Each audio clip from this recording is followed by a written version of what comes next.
ఒక చిన్న అమ్మాయి తల్లి చేతిని బలంగా పట్టుకుని గుడిలోపల నిలబడి ఉంది.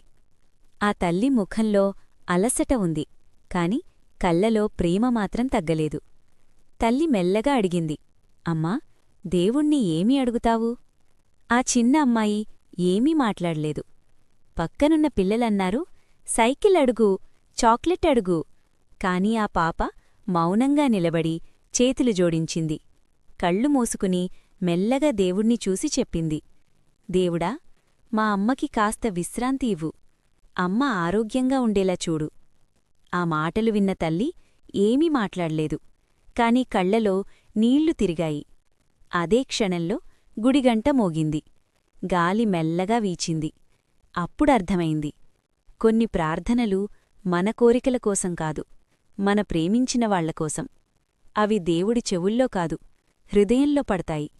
అప్పుడు ఆ తల్లి ఆ చిన్న అమ్మాయిని గట్టిగా హత్తుకుంది.